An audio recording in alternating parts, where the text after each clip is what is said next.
2. 요한복음의 로고스 생각하기와 말하기. 우리의 언어는 이미 타자에게서 왔고 의식의 세계 역시 타자에 의해 타자의 언어로 일깨워졌고 타자에 의해 형성된다. 이때 중요한 역할을 하는 게 수많은 감각 중 청각을 통한 소리와 음성 언어다. 물론 단지 청각만이 아니다. 온몸의 모든 감각을 사용하지만 특히 언어를 통해 의식의 감각이 일깨워진다는 점이다. 이때의 언어는 그 사회의 문화와 전통과 집단 무의식의 총합이 깃들어 있는 전통 언어다. 생존을 기본으로 한 약육강식의 언어가 내 대뇌피질의 신경망에 반복해서 들려지고 언어 감각과 생각의 기능들이 작동하기 시작한다. 언어는 나의 언어가 아니라 타자의 언어다.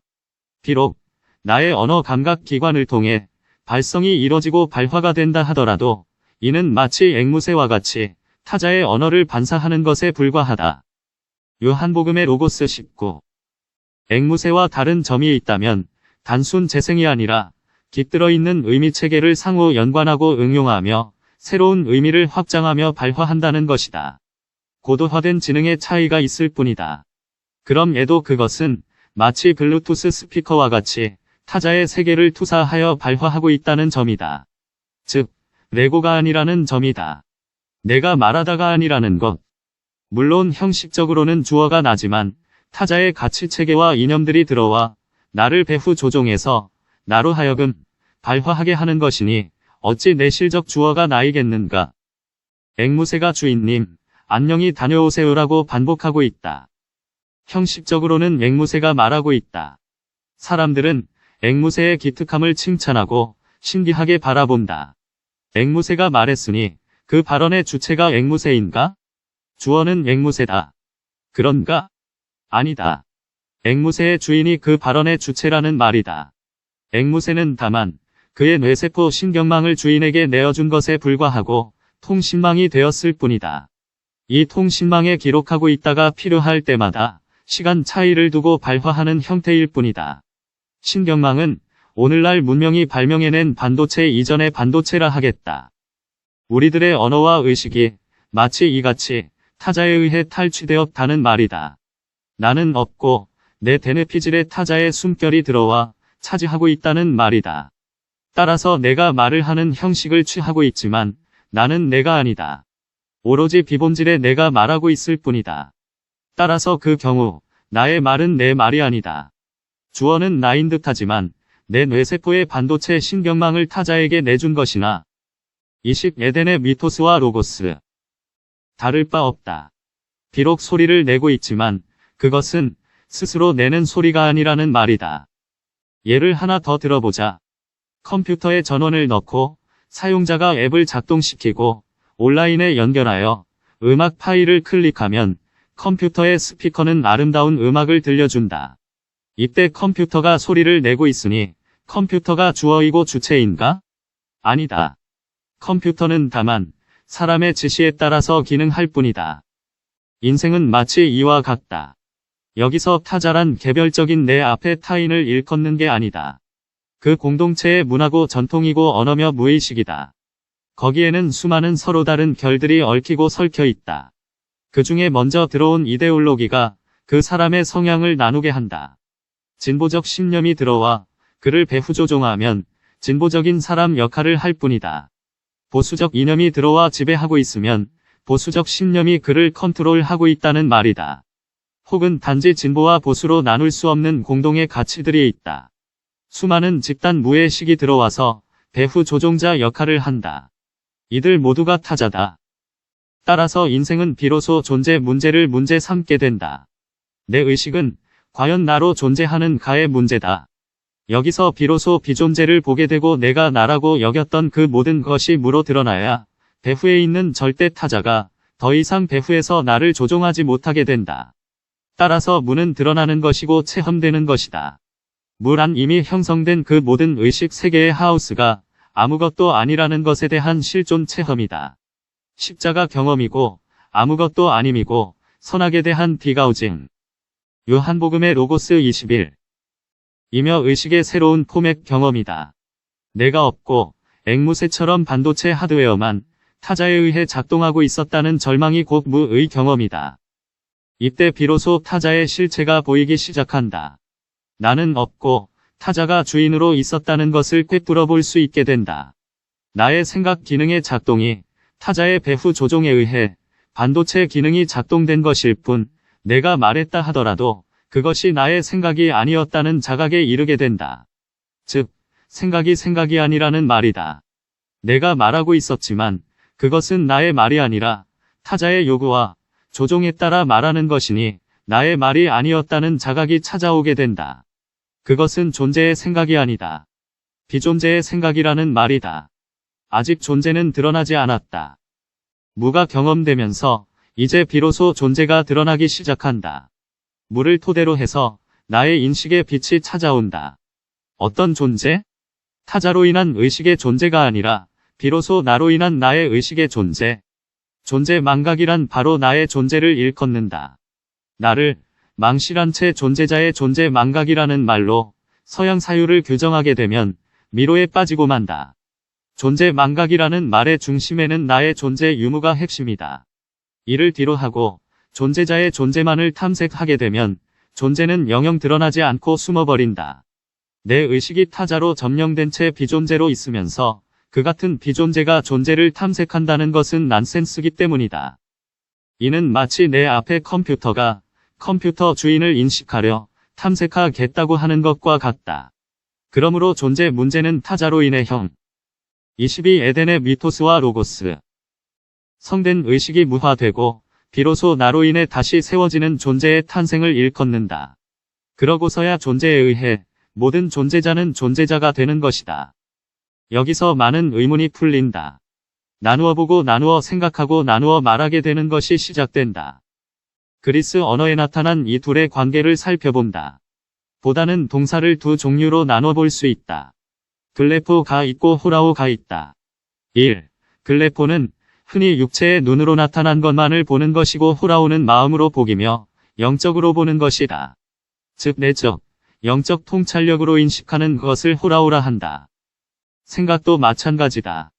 타자에 의해 의식이 틀 지워지고 작동되는 세계에서의 생각은 여러 가지 단어들로 표현할 수 있다. NOMIVZW, 도우케브 등이 있다. 그것은 생각의 기능이 작동되어 무수한 생각의 세계가 펼쳐지겠지만 자기의 생각하기가 아니라는 말이다. 비존재의 생각이 작동할 뿐이라는 점이겠다. 밤을 새워 생각하고 골똘하게 생각하고 아무리 고민하며 생각을 해서 그의 세계를 펼친다 해도 타자의 지배 아래 작동되는 생각은 곧 생각다운 생각이라고 할 수 없다. 강력한 배후 세력의 조종에 조종당하고 있을 뿐이다. 따라서 거기에서 하는 생각은 생각이 아니라는 말이다. 1. 그리스어 호라오는 영적으로 보기 요 내적인 영적 지각력을 갖고 감지하는 것을 일컫는다. i.e. 퍼시브. 요한복음의 로고스 23. 생각에는 명사 누스에서 유래한 노에오가 있다. 노에오의 부정사 노예인을 흔히 사유라고 번역한다. 노예인을 사유라고 하면 정확한 번역이라고 하기 어렵다. 사유는 명사기 때문이다. 그리스인들의 노예인은 단지 명사가 아니다. 동사는 분사로 사용될 수 있고 부정사로 사용될 수 있다. 분사나 부정사나 둘 다 동사의 성격을 잃지 않는다. 동사의 성격을 갖고 있으면서 동시에 형용적이거나 혹은 분사적 의미를 지니고 있으면 분사라 하고 동사면서 동시에 명사적 성격을 갖고 있으면 부정사로 쓰인다는 점이다. 철학에서 중요한 개념들 다수는 그리스어 부정사를 사용하고 있다. 노예인은 따라서 단지 명사가 아니여 사유하고 있거나 사유되고 있는 것을 의미한다. 존재를 나타내는 에이나이도 마찬가지다. 에임이 동사의 부정사라는 사실은 단지 적이 그렇게 있음을 의미하는 게 아니다. 명사로 그렇게 있지만 여전히 상태 동사로 지금 있음을 동시에 의미한다. 그러므로 존재가 아니라 존재하기가 에이나의 의미를 제대로 살려준다. 존재는 단지 명사가 결코 아니라는 것이다.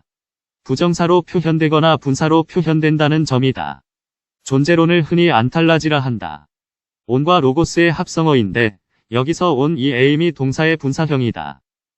따라서 온을 존재자로 번역하든 존재로 번역하든 동사의 의미를 품고 있다는 점을 간과하면 그 의미가 제대로 드러나지 않는다는 말이다. A미 동사의 분사 형태가 on이고 부정사가 A나이다. 즉 존재라는 24 에덴의 미토스와 로고스. 부정사형이 A미 동사에서 비롯된다. 이는 산스크리트어 살아있는 것, 스스로 서 있고 가고 쉬는 그와 같은 것을 의미하는 어저스에서 유래했다고 하이데거는 분석한다. 2. 노에오 혹은 노에이는 명사형 나우에서 유래했다. 누스는 생각하는 힘이여 정신 혹은 어를 의미한다. 누스에서 유래한 동사가 노에브 혹은 노이에브다. 노에오에서 여러 동사가 파생되고 그 의미는 심화된다. 이를테면 케테노웨브, 프라노웨브, 메테노웨브. 번역 성서들은 메타노에오를 회개하다 혹은 속사람을 바꾸라는 의미로 번역한다. 메타노에오를 분석해보자. 메터는 사이에, 뒤에, 넘어서의 뜻이고 노에오와 합성되었다. 따라서 그 본래의 뜻은 넘어서 생각하다는 뜻으로 보아야 한다. 회개란 그 너머의 생각을 하라는 뜻이다. 즉 해설을 붙이면 타자에 의해 지배되는 생각의 세계를 넘어서 생각하라는 뜻이 회개하라는 의미의 본질이다. 따라서 타자에게 종속된 채 생각하는 것에서 벗어나 스스로 생각하기가 회개라는 말의 더 깊은 의미다. 노에오에서 노예인이 나왔다. 즉 노에오의 부. 이 대동철학 제50집 191조 N. 하이데거의 있음 이해 형이상학 입문을 중심으로 서동은 요한복음의 로고스 25. 정사형이 노예인이다. 그러므로 노예인은 생각하기로 번역하는 게 더 적절하다. 사유에 대한 사전적 의미는 대상을 두루 생각한다는 의미로 사용된다. 그리스어의 본래 의미는 생각하기라는 말이다. 노에오는 내가 생각하다이고 노예인은 생각하기다. 여전히 동사의 의미를 살려야 한다는 게 나의 견해다. 비로소 타자로부터 형성된 비본질의 의식과 구분하여 자기 의식에 싹이 트며 시작되는 생각이 노에오요 노예인이다. 대상을 생각하는 것이 아니라 도리어 주체를 생각하고 생각을 생각하게 된다. 서양 사상사에 면면이 관통하고 있는 주제를 일찍이 엘레아 사람 파르메니데스가 단편에 남겨놓은 문장이 있다. 파르메니데스는 동양에서는 공자, 노자와 비슷한 시기의 사람이다. 투 게브어 오투 노입은 이스틴 PK 이원내에 왜냐하면 생각하기는 곧 존재하기이기 때문이다. 파메나이드즈 단편 VIII 생각하기와 존재하기는 전 서양 철학의 주제의 역사다. 파르메니데스가 노예인 이 에이나이라고 하는 위대한 문장을 남겨놓는다. 대개 사유가 존재다로 번역하나 나는 부정사를 살려 생각하기가 존재하기다로 번역한다. 노예인은 엄격히 하면 심킹 오브가 아니라 투 심크다. 생각하기는 곧 자기 세우기여 자기의 26 에덴의 미토스와 로고스 식이 비로소 존재하기다. 이 얼마나 놀라운 통찰인가? 더 이상 타자에 의해서 지배받지 않고 스스로 서 있고 가고 쉬는 것도 스스로 하는 것, 그렇게 존재하기다. 그러므로 에이나이는 존재가 아니라 존재하기로 번역해야 한다. 이것은 그리스어를 분석해보면 쉽게 얻을 수 있는 결론이다. 생각하기에서 존재하기가 시작된다. 그러므로 거기서 존재하기란 비로소 나를 의미한다. 존재의 나를 의미한다. 타인에 의해 형성된 의식이 스스로 독립적 의식의 나로 형성되어 감을 의미한다. 생각하기가 곧 존재하기다. 의식과 정신세 개를 일컫는 말이다. 저 사물 존재자의 존재를 일컫는 게 아니다. 온통 사물 존재자의 존재를 탐구하느라 정작 자기 존재를 망각하게 되고 그것은 존재자의 존재까지도 망각하게 한다. 내가 존재해야 모든 게 존재한다. 내가 존재해야 비로소 존재자들은 존재자로 드러난다. 나는 과연 존재하는가? 존재한다면 어떻게 존재하는가?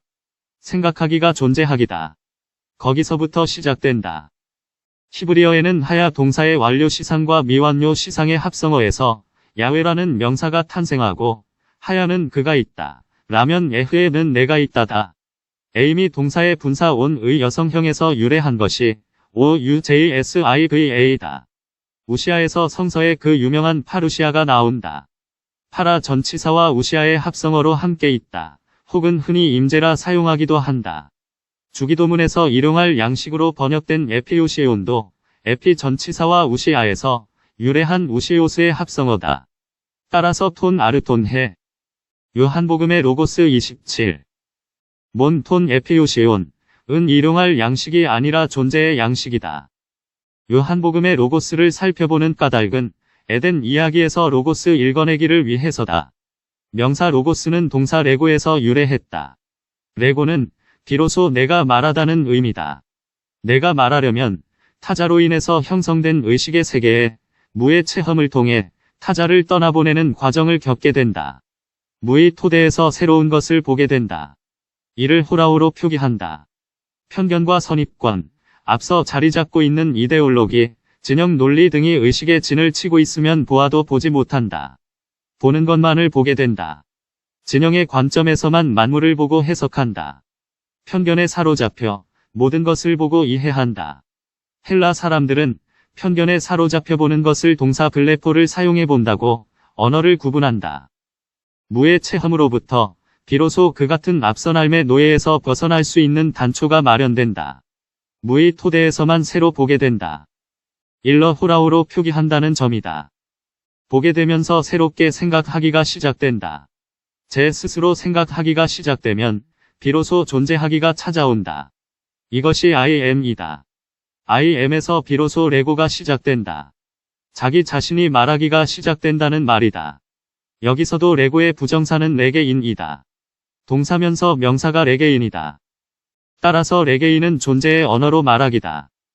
존재의 언어로 말하기란 무엇일까?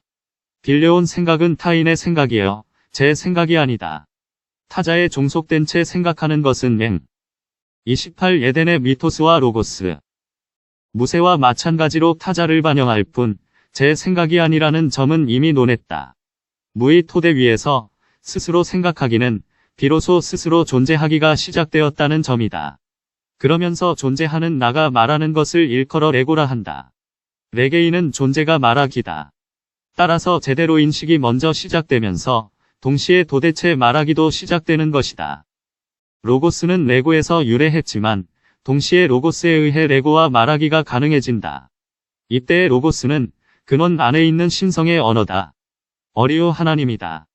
무엇에도 치우치지 않고 편견으로부터 자유롭고 이념에 잡히지 않는 지극하고도 지극한 마음에서 흘러나오는 통찰로부터의 열매가 로고스다. 로고스로부터 레고가 흘러나오고 레고와 레게인으로부터 아르케에 있고 지성소에 있는 로고스가 드러난다. 관통에서 말하는 것을 일러 통찰이라 한다. 나누어 말하는 것이라고도 할 수 있겠다. 디아렉에 인해서 헬라어 디아는 통하여라는 의미의 전치사다. 통찰이란 타자의 사유에 종속된 것을 지나서 스스로의 생각하기를 통한 존재와 비존재를 나누어 말하기 혹은 관통하여 말하기가 통찰이다. 이때 레게인을 통해 드러나는 게 로고스다. 여기서 서양 철학의 로고스는 요한복음의 로고스와 다양한 차이를 드러낸다. 아니, 요한복음의 빛나는 통찰과는 다른 개념으로 흐르고 있음을 엿볼 수 있다. 요한복음은 로고스가 곧 하나님이라고 위대한 선포를 한다. 하나님이 곧 로고스라 일컫는다. 여기서 오해가 발생한다. 로고스는 하나님이여, 그 하나님은 요한복음의 로고스 29. 절대자 곧 절대타자요, 무한자로 변형되는 것이다. 기독교인들에 의해서 그 같은 오해가 발생한다. 요한복음은 데오스란 도리어 절대자 혹은 절대타자인 신이 아니라 로고스임을 밝히 드러내주는 책이다. 그런데 역으로 읽는다. 그러므로 요한복음은 데오스 곧 하나님을 말하는 책이에요. 하나님은 상상 속에서 관념으로 창조된 어미하신 절대 존재로서의 하나님이 아니라 로고스가 곧바로 그 데오스임을 밝혀주는 책이라는 말이다. 그 로고스는 생각하기를 통해 존재하기가 이뤄지고 존재하기에 의해 말하기나 말해지기가 이뤄진다. 말하기를 통해 로고스로 드러나는 것이 신성이고 하나님이라는 것을 알려주려는 책이라는 의미다. 그러므로 로고스와 하나님은 비존재를 넘어선 존재의 현현이다. 요한복음은 하나님의 존재를 로고스로 선언하고 있는데 서양 철학의 사유에서는 로고스를 종종 요한복음에서 폐기하고 있는 절대 존재 혹은 무한자인 신으로 오해하는 경우가 다분하다. 유대교나 기독교는 신을 오해하고 있고 다수의 서양 사상가들은 로고스를 오해하고 있다. 즉, 로고스를 우상화하려거나 혹은 정반대로 약화시킨다. 거기서 서양 사유는 로고스를 중심에 놓고 선과 악을 나누고 흑과 백을 구분하려는 역사적 오류를 범하게 된다. 요한복음의 로고스 개념과 현저히 다르게 사용하는 경우는 파토스의 상대 개념으로 로고스를 한정할 때다. 보편 이성의 원리에 의한 말, 논증, 계산 등으로 사용하는 경우라 하겠다. 인생이 타자로부터 의식의 세계가 형성되는 것은 필연이고 30. 에덴의 미토스와 로고스 숙명이다. 그를 통하지 않고 의식의 세계가 형성될 수 없다. 비록 자신이 아닌 남의 집이라 하더라도 그렇게 처음 시작된다. 부정되어야 할 집을 짓게 된다. 아무리 긍정하고 싶어도 그것은 긍정되지 않는 부정의 존재다. 부정되어야 할 의식은 누구라도 존재로부터 시작되는 게 아니다. 비존재로부터 시작되고 존재로 이행하기 위해 무의 소용돌이가 찾아온다. 무는 도대체 무가 무다. 유인 줄 알았던 것이 아님이 무다. 이 과정을 거치지 않고 자기 정신이 드는 사람은 없다. 로고스는 절대자를 일컫는 게 아니라 생각하기를 통해서 비로소 존재하기가 이루어진 존재가 말하기를 통해 드러나는 근원에 깃들어 있는 증거를 일컬어 로고스라 한다. 이 로고스는 따라서 사람으로 하여금 존재하게 하는 빛이고 존재의 숨결을 불어 넣어주는 생명의 빛이다. 그것은 늘 현재 능동태 부정사 말하기를 통해 드러나는 말씀이다. 우리말에서 말과 말씀의 차이가 있다. 흔히 윗사람들 혹은 성인이나 현자의 말은 말이라 하지 않고 새겨들어야 할 말이라 해서 말을 마음에 새기라는 뜻으로 말씀이라 일컫는다. 혹은 말은 잘 사용하라는 의미로 말을 하여 말씀이라 한다. 우리말 용법이다. 생각하기가 존재하기요 존재하기는 곧 말하기로 드러난다. 타자의 생각과 말은 끊임없는 반복을 통해 내 의식에 들어와 있지만 이제 그것으로 형성된 의식의 세계가 무너지고 무화되면 존재에 나가 레고 혹은 레게인 또는 비아레게인하게 된다. 거기서 드러나는 존재의 소리를 새겨들으라는 의미에서 요한복음의 로고스 31 정관사가 붙어있는 호 로고스는 곧 말씀이라 번역해도 무방하다. 우리가 귀담아 새겨들어야 할 말씀은 자신의 깊은 내면에서 들려오는 존재의 소리 곧 호 로고스다. 이를 통해 우리의 존재하기가 비로소 가능하기 때문이다. 하여 로고스는 거기서 창조의 주체가 된다. 존재를 일깨우기 때문이다. 그러므로 호 로고스와 존재하기는 상호 순환적이다. 마치 닭이 먼저냐 달걀이 먼저냐와 같다고 하겠다. 존재하기에 의해 말하기가 이뤄지고 말하기에 의해 존재하기가 이뤄진다. 요한복음이 위대한 것은 바로 타자에 속한 말하기에 익숙해 있던 베드로로 하여금 마침내 타자로부터 독립하여 자신의 언어를 획득하는 여정을 담고 있다는 점이다. 내가 당신을 위해 목숨을 바치겠나이다는 전형적인 타자의 욕망과 요구가 자신 안에 그대로 투영되어 자신의 욕망으로 나타나는 모습이다. 이는 동시에 로고스를 오해하고 오해된 로고스를 중심으로 신앙을 고백하는 전형적인 종교인의 모습을 보여준다. 요한복음 21장에 이르러서는 다시 요한복음 14장을 반복하지 않는다. 그 사이 절대타자인 예수의 십자가 사건이 있고 그의 절대 우상인 예수와 오해된 로고스가 무화된다. 자신의 말로 말하기에 이르는 모습을 그리고 있다. 베드로전후서는 마침내 베드로가 자신의 말로 말하기가 이뤄졌음을 보여주는 것이고 마침내 베드로로 존재하기를 보여주는 장쾌함이 깃들어 있다. 그렇다면 에덴의 이야기 속에서 우리는 이 같은 로고스를 읽어낼 수 있을까? 32. 에덴의 미토스와 로고스 3. 창세기 명칭과 에덴 이야기. 에덴의 이야기가 시작되는 것은 창세기 2장 4절부터다. 창세기라는 책명은 2장 4절 톨도트에서 나온 말이다. 한글로는 대략 으로 번역된 이 단어는 영어로 제너시스요, 헬라어로는 게네세오스다. 이는 족보요 계보라는 의미며 족보 혹은 계보는 나코를 뜻한다. 톨도트는 야라드, 곧 나타는 뜻의 동사에서 유래한 명사형이다. 70인역에서 게네세오스로 책의 이름을 지은 것으로 보아 아마도 70인역 번역의 초기에는 창세기 1장 1절부터 2장 3절의 이야기는 없었던 게 아닌가 추론해본다. 모세 오경은 책이 시작될 때 처음 명사를 그 책의 명칭으로 삼고 있기 때문이다. 하여간 이후 영어 혹은 그 밖의 번역서들에서 창세기라는 이름이 사용되면서 그 이름이 보편화되었다. 그러나 엄밀히 하면 오늘날 성서의 편집본을 중심으로 보면 창세기 명칭과 에덴 이야기 33. 창세기라는 명칭은 적절치 않다.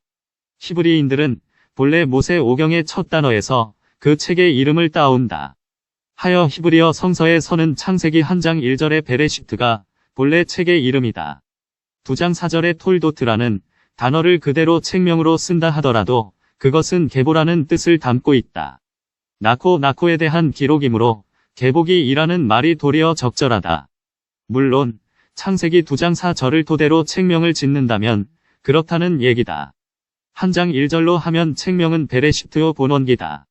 창세기라는 이름으로 부르면서 독자들의 무의식에 담겨지는 게 있다. 야훼 엘로힘은 우주를 창조하신 하나님이라는 대전제를 앞세운다. 절대지존의 우상을 삼게 되고 하나님은 거기서부터 숭배의 대상이 되는 것이다. 성서는 야훼 엘로힘이 숭배의 대상이라는 책이 아니라 창조의 주체라는 것을 강조하는 책이다. 이때 창조란 우주 창조를 일컫는 게 아니다. 우주는 단순히 비유일 따름이다. 따라서 지금도 여전히 창조의 주체는 야훼 엘로힘이다. 숭배가 아니라 도리어 믿음이어야 한다. 어리 얼사람을 낳는 주체가 된다는 점이다. 정신이 정신을 낳는다. 하나님이 하나님을 낳는다. 믿음이어야 하는 까닭은 모든 정신의 주체는 지성소에 있는 지극한 정신의 존재인 하나님이 지극한 마음의 나를 빚고 창조해간다는 사실이다. 신령이 신령을 낳는다. 그러므로 믿음이어야 한다는 뜻은 언제나 지극한 존재를 향해 나의 마음이 열려 있어야 지극한 마음으로 나아가게 된다는 점이다. 엘레 톨도트 하샤마임 베하아레츠 34 에덴의 미토스와 로고스. 이것은 하늘과 땅의 나코 나음이다로 번역해 볼 수 있다. 72력은 아우테헤 비블로스 게네세오스 우라누 카이 게스로 번역한다. 마태복음 1장 1절은 헤 비블로스 게네세오스 예수 크리스투라고 시작한다. 신약 성서는 다윗의 자손 예수 그리스도의 계보의 책이라는 말로 시작하고 창세기 2장 4절은 하늘과 땅의 계보라는 말로 시작한다. 이 둘은 서로 병행 구절이다. 따라서 이후 전개될 에덴의 이야기는 하늘과 땅의 나코에 대한 것이다. 마태복음도 에덴 이야기도 계복이라는 점에서 동일성을 갖고 있다.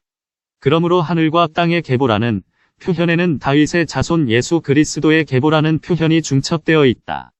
거기에는 동시에 우리 각각 그 정신세계가 어떻게 새롭게 낳고 또 낳게 되는지에 관한 이야기 곧 우리 자신에 관한 이야기가 서려 있음을 읽어내야 한다. 생명책에 농명되어 있다는 계시록의 표현도 이 같은 점을 지시하는 것이다. 창세기 2장 4절에 나오는 톨도트를 설명하기 위해 이어서 등장하는 히브리어 동사는 세 단어로 압축할 수 있는데 바라와 아사와 야차르다. 계보를 이어가는 중요한 행위의 세 단어라 할 수 있겠다. 그러므로 흔히 창조하다는 뜻으로 이해하고 있는 바라는 나코에 포섭되는 단어다. 즉, 크리에이트라는 의미의 바라는 사실 본옥은 기브 그리스의 의미가 함유되어 있고 프로듀스의 의미가 담겨 있다. 동시에 창세기 명칭과 에덴 이야기 35 바라와 아사와 야차르도 모두 톨도트에 포섭되는 개념들이다. 계보를 이어가는 족보를 형성해가는 개념적 동사들이다. 바라가 나타나면 아사는 양육하다에 상응하고 야차르는 성숙한 인격으로 조성해가다의 의미를 담고 있다. 이 세 동사는 톨도트의 수러들이다. 에덴 동산이 경작하다에도 포섭되는 동사들이다. 창세기 2장 4절과 같은 문장 구조를 띠고 있는 창세기 5장 1 절은 다음과 같다. 3. 아담의 계보는 이러하다. 하느님께서는 사람을 지어내시던 날 하느님께서는 당신 모습대로 사람을 만드시되 2장 4절의 하늘과 땅이 여기서는 아담으로 치환되었다. 하늘과 땅은 아담을 비유하고 있다. 그리고 책이라는 단어가 들어가 있을 뿐이다. 바라는 창조하다를 의미하는데 이는 곧 낳는 것을 뜻한다. 하여 낳는 것을 창조라고 일컫고 있음을 알게 해준다. 직역하면 이렇다. 이것이 하나님이 아담을 낳고 하나님의 모양으로 그를 아사해가는 날 아담의 계보의 책이다. 성서 이야기들의 3. 제 세페르 톨도트 아담 바yon 바라 엘로힘 아담 비드무트 엘로힘 아샤 오토 아담의 계보는 이러하다.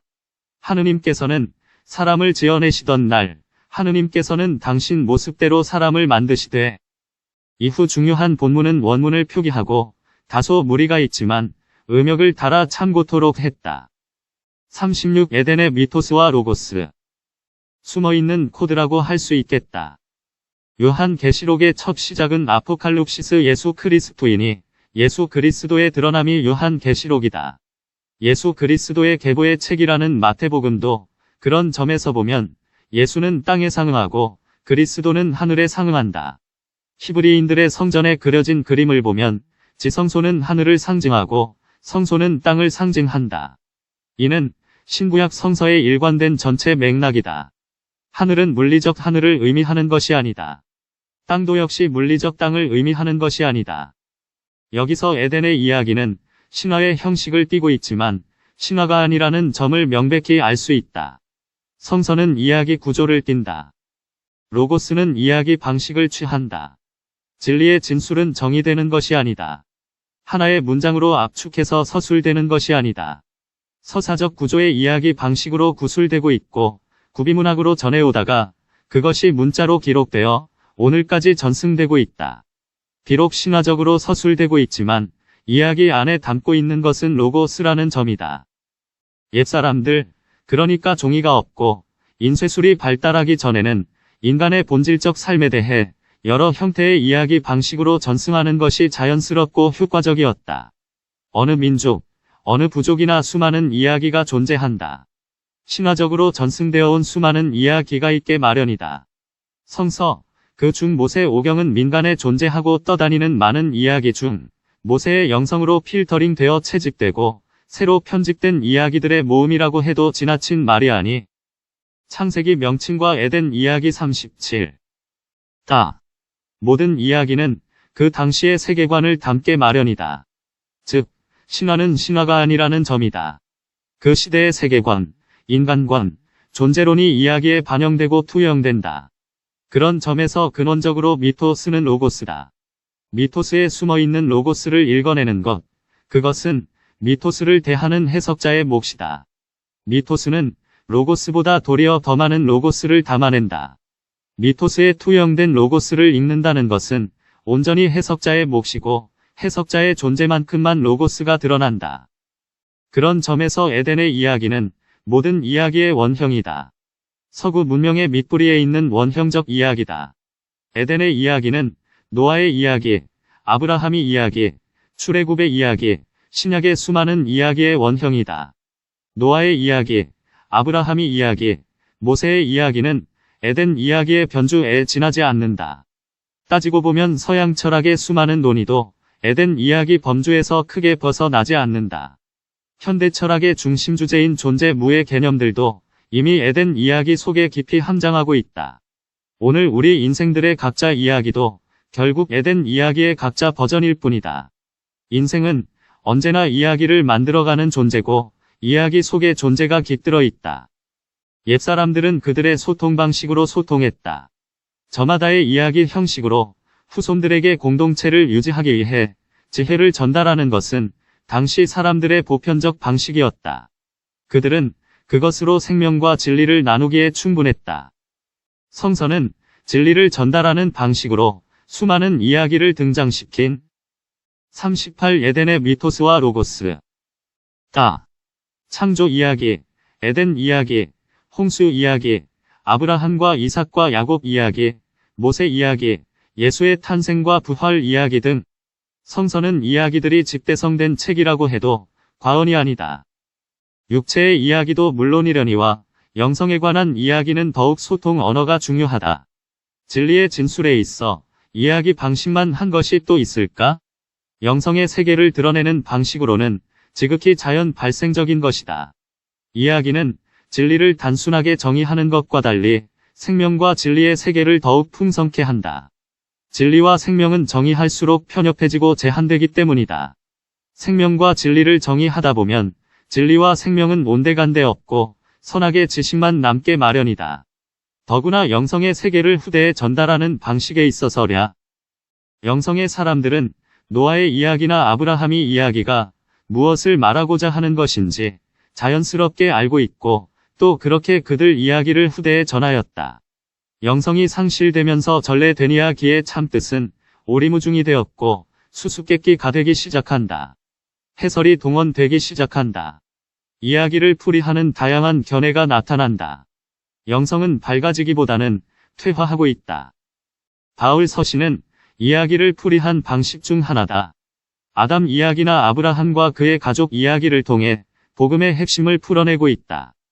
갈라디아서의 경우 이런 점이 더욱 명확하다. 이야기는 그 이야기를 제대로 해석하고 그 이야기의 본래 의미, 최초의 영성과 생명의 숨결을 다시 불어넣어줄 걸출한 영성의 사람에 의해 창세기 명칭과 에덴 이야기 39. 해 다시 태어난다. 이야기의 생명력은 그로부터 다시 시작된다. 단군 신화를 터무니없는 얘기로 볼 수도 있으려니와 그 이야기의 숨결을 불어넣는 것은 온전히 깨어있는 영성의 사람의 몫이기도 하다.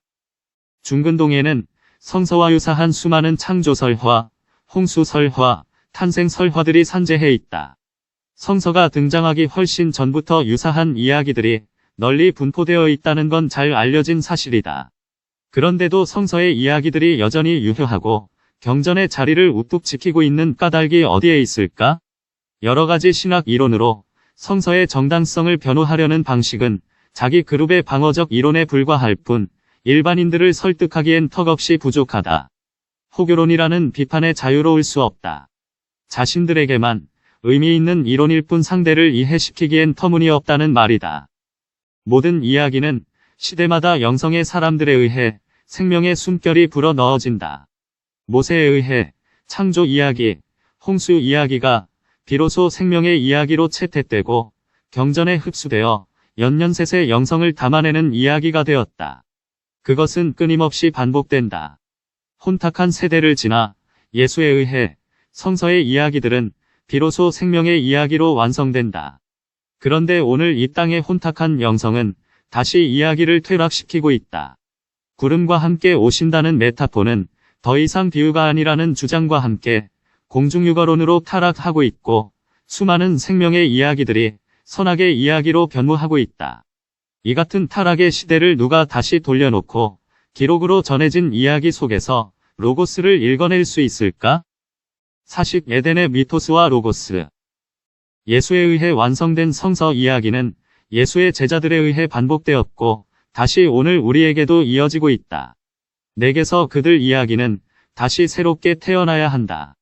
그리고 그대에 의해 성서의 이야기가 죽은 사망의 얘기가 되기도 하고 오늘을 사는 우리를 살리는 생명의 이야기가 되기도 한다. 이야기는 오늘도 나와 그대에 의해 계속되고 있고 끊임없이 새로 완성되어야 한다. 그것은 오래된 그리고 도래할 오늘 나의 이야기며 우리들의 이야기다. 창세기 명칭과 에덴 이야기 41.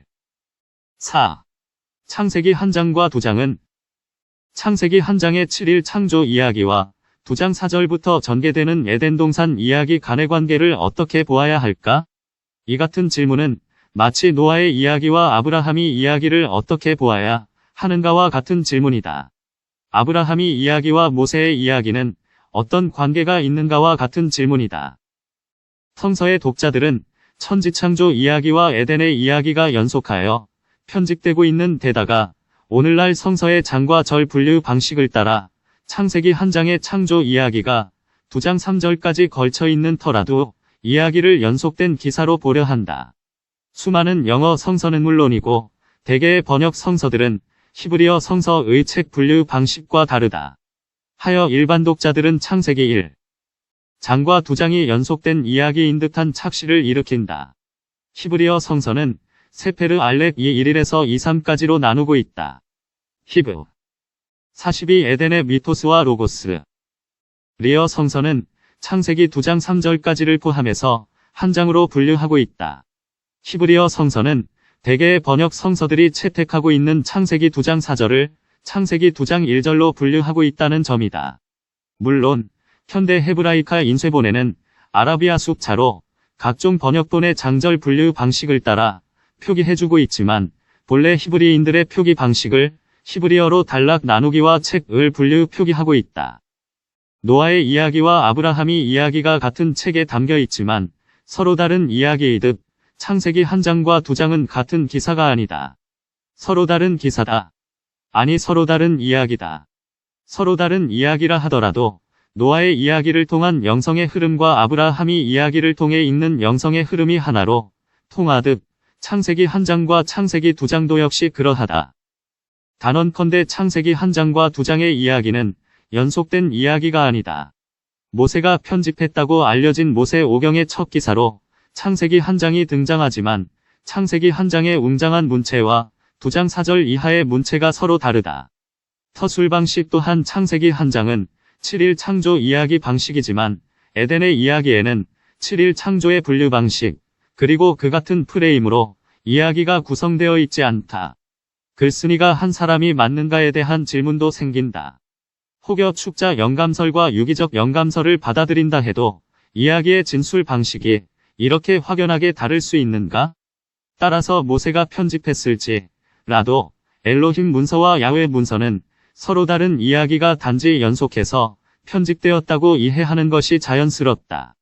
아마도 창세기 1장과 2장은 사실상 옛사람들이 이야기를 통해 공동체의 지혜를 전하려는 원시 복음의 순서를 좇았을 것이다. 창세기 1장에서 창조된 인간과 창세기 2장의 등장인물 아담의 관계가 어떻게 되는지는 오래된, 지금도 반복되고 있고 앞으로도 계속될 질문이다. 성서의 독자들에게 창세기 제6일에 창조된 그 사람이 곧 인류 최초의 인물인 아담인 것으로 여겨지기도 하는데 과연 두 등장인물은 생물학적으로 같은 인물인가? 어찌 보면 당연한 질문이라 할 수 있겠으나 알고 보면 웃지 못할 질문이기도 하다. 에덴 이야기에 등장하는 아담이 인류의 시조라고 해석하는 것은 마치 우리 민담 중 호랑이 담배 먹던 시절에 등장하는 호랑이가 호랑이의 시조라고 말하는 것과 다를 게 없다. 이야기를 이야기로, 메타포를 메타포로 읽지 않으면 빚어지는 현상이고 축자 영감설이나 유기적 영감설 등의 신학적 이론이 빚어내는 촌극이다. 핵심은 창세기 2장에서 고유명사 아담 이야기 형식을 빌려 에덴 이야기가 전개되고 있지만 이를 통해 보통명사 아담 이야기를 하는 것이다. 즉, 창세기 2장은 인간이란 무엇인가에 대한 이야기다. 창세기 1장 창조 이야기는 6째 날이 되어서야 남자와 여자에 대한 사람의 이야기가 나오고 있다. 따라서 창조 이야기를 읽는 이들은 6째 날이 되어서야 비로소 사람이 창조되었다고 읽게 된다. 창조 이야기의 첫째 날에서 5째 날은 사람의 이야기가 아닌 우주의 창조 이야기로 읽는다. 매우 평면적이고 단순하게 읽고 해석하는 것이다. 44 에덴의 미토스와 로고스. 창조의 첫째 날부터 사람의 이야기로 읽어야 한다면 정신 나간 사람의 말로 치부된다. 에덴의 이야기를 빌려 말한다면 6째 날 등장하는 하나님의 형상과 모양의 사람은 에덴 이야기에서는 창세기 5장에 가서야 비로소 언급되고 있다. 아담과 하와 가인과 아벨의 이야기가 에덴의 주요 등장인물이다. 하나님의 형상과 모양은 에덴 이야기의 결말 부분에서 등장한다. 창조 이야기와 에덴 이야기는 이야기 방식이 다르지만 서로 평행을 이루는 이야기라는 점이다. 에덴의 이야기에 창조 이야기가 담겨 있고 창조 이야기에 에덴의 이야기가 담겨 있다는 말이다. 그러므로 창세기 1장 첫째 날 이야기도 천지를 비유로 하는 사람의 이야기로 읽어내야 하고 그렇게 해석해야 한다는 게 나의 견해다. 그러므로 6째 날 등장하는 사람은 마침내 하나님의 형상과 모양으로 지어지는 참사람의 형상을 의미한다. 가인과 아벨을 거쳐서야 셋이 태어나고 셋은 하나님의 형상과 모양의 사람으로 서술하고 있는 에덴 이야기가 우선 그것을 뒷받침해준다. 아담이 다시 아내와 동침하며 그가 아들을 낳아 그 이름을 셋이라 하였으니 이는 하나님이 내게 가인이 죽인 아벨 대신에 다른 씨를 주셨다 함이며 셋도 아들을 낳고 그 이름을 에노스라 하였으며 그때의 사람들이 비로소 여호와의 이름을 불렀더라. 아담 자손의 계보가 이러하니라. 하나님이 사람을 창조하실 때에 하나님의 형상대로 지으시되 남자와 여자를 창조하셨고 그들이 창조되던 날에 하나님이 그들에게 복을 주시고 그들의 창세기 1장과 2장은 45 이름을 사람이라 일컬으셨더라. 아담이 130세에 자기 모양 곧 자기 형상과 같은 아들을 낳아 이름을 셋이라 하였고 4:25에서 5:3. 창세기 한 장 1절에 등장하는 천지 창조 이야기는 사람의 내면에 대한 비유다. 물리적 세계를 비유로 영성의 창조를 단계별로 서술해 나간다. 따라서 제6일에 등장하는 하나님의 형상과 모양으로 지음을 받은 사람도 비우며 이는 영성 진화의 6번째 단계를 일컫는다. 5일간 이루어진 창조의 바탕에서 마침내 사람다운 사람이 제6일째에 등장한다.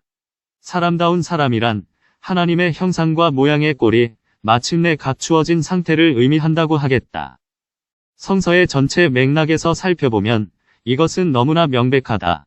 바울은 창세기 1장이 빛이 있으라는 서술을 인용하여 하나님의 영광을 아는 빛으로 해석했다. 하나님의 영광을 아는 빛이 영성 여행의 시작이고 순례의 초발심 상태에 대한 진술임을 바울 서신이 명백하게 뒷받침해주고 있다. 요한복음은 말씀을 일컬어 하나님과 함께 있었고 말씀이 생명이며 사람들의 빛이라고 진술하고 있다. 말씀은 오로지 사람들과의 관계에서 펼쳐지는 개념이다. 빛에 대한 요한복음의 진술만을 보더라도 창세기 한 장의 빛이 물리적인 세계의 창조 이야기에 방점이 있는 게 아니라는 것이 분명하다. 물리적인 세계의 창조 설화는 단지 빛을 설명하기 위한 비유로 채택되었을 따름이다.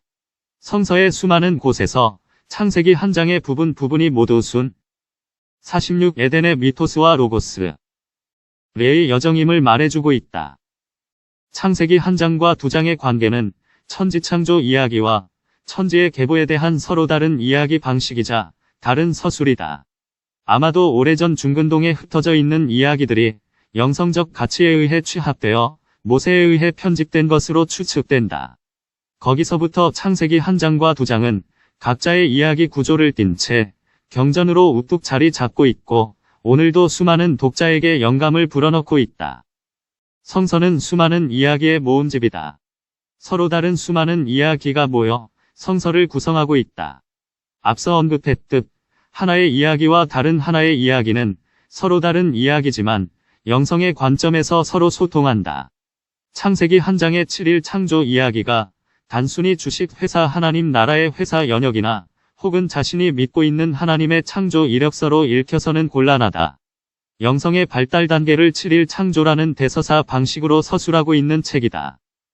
창세기 2장부터 기록되고 있는 에덴의 신화적 이야기 속에 담고 있는 옛사람들의 인간에 대한 이야기가 원형적으로 담겨 있다. 한 장이 천지창조의 비유로 이야기를 하고 있다면 에덴의 이야기는 또 다른 방식의 이야기 구성으로 인간을 이야기하고 있다. 창조 설화와 에덴 이야기는 성서 전체 이야기의 원형적인 모습을 담아내기 때문에 이를 깊이 이해하는 것은 성서 전체를 읽어가는데 매우 중요한 단서가 된다는 점이다. 이후의 이야기들은 창조 설화의 변주요, 에덴 이야기의 새로운 버전들이라고 해도 과언이 아니기 때문이다.